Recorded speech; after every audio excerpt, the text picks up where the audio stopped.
Hello, I am Priyadarshini Karve. I am the director of Samuchit Envirotech, a social enterprise based in Pune and working with the motto Enabling Sustainability. I am also currently the national convener of Indian Network on Ethics and Climate Change, or INEC. Our motto is People's Voices in Policy Choices.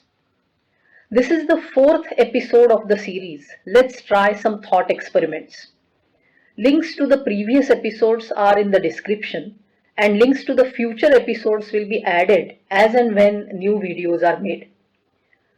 In the last episode, I shared some thoughts on a food supply system to ensure better food security at the community level. Since food is so important to us, let's talk a bit more on this. We can ensure some level of food security for ourselves through backyard food patches or homestead gardens. I thank my colleague Purnima for pointing this out as I was putting together my thoughts for this series. We must promote the concept of urban farming and homestead gardens in rural areas. Every household must have a little food patch growing at least the essentials. This can sustain the family through a forced confinement of a few days. The NGO Laya, working in Andhra Pradesh, is one of the members of the Indian Network on Ethics and Climate Change. Over the last few years, Laya has promoted homestead gardens in several tribal areas. These families actually experienced the benefits of the backyard farms during the lockdown. The village borders have been sealed off and movement of people between villages has stopped. The food patches around the houses are helping the families feed themselves during these challenging times. Typically, the idea of a backyard farm raises a vision of a neatly laid out garden or rows of raised beds on which vegetables are growing. But it can also be a fish pond near the house, as is traditionally found in the eastern parts of India. Those who have the luxury of owned and walled or fenced open spaces should go for their own food patch. But a majority of mainly urban people are going to be constrained by space. So, what should they do? I have several suggestions for this. One idea that has worked in several places is community farming in public open spaces. These could be local people coming together and cooperatively creating vegetable patches or even aquaponics, chicken farms, fishing ponds, etc. These ventures may be located in the village commons, in municipal gardens, in and around public water bodies, on open plots reserved for green spaces, etc. There is one very interesting experiment going on in UK called Goat in the City. The goats provide the service of keeping the trees trimmed and are a source of food. Piggeries across Southeast Asia is another example. These units provide an important service by very efficiently consuming all organic waste and converting it into food.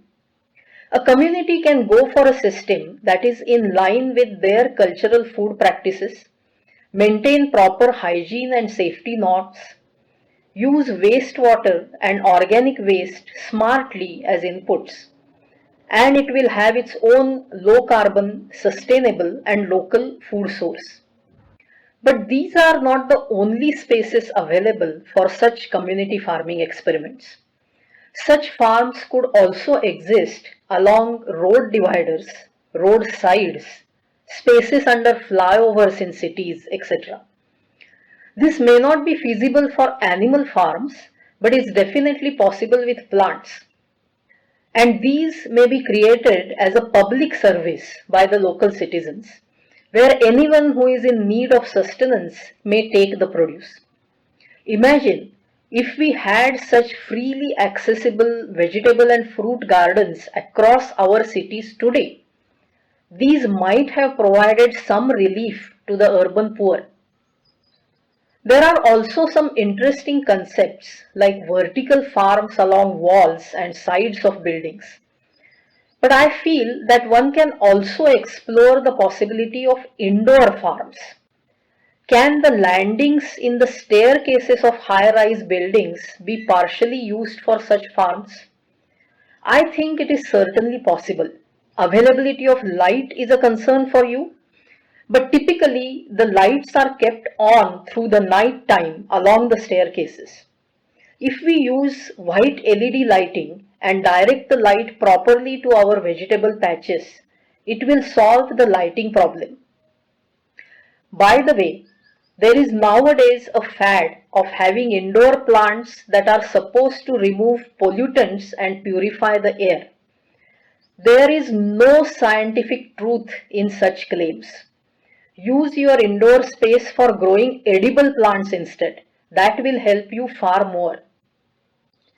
I also have one more idea, a portable vegetable farm. Suppose a community has a patch of farm of its own, but then let's say this area experiences a flood. Then all that effort at local food production is going to be submerged.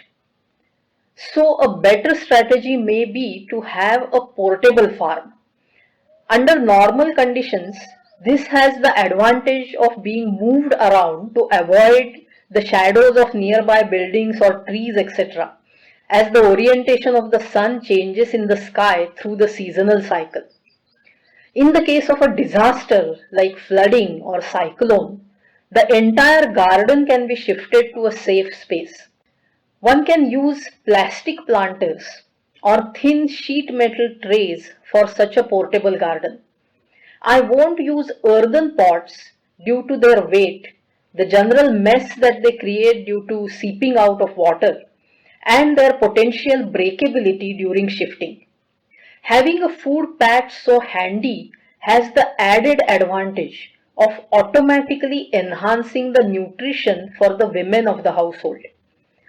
This has been an observed outcome of kitchen garden experiments in the rural areas across the developing world. So, in a way, this is also going to contribute to strengthening our healthcare system, which was the topic of the second episode of this series. Many urban people may wonder, who has the time for doing all this? Well, now there are micro enterprises in some cities that help create and even attend to your food patch. I'm sure that women's self-help groups can also build a business model around providing such a service in rural or semi-urban areas.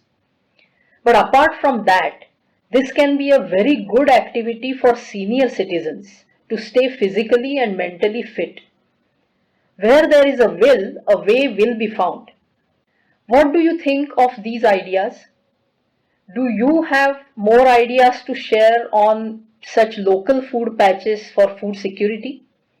Do share your thoughts too. Thank you.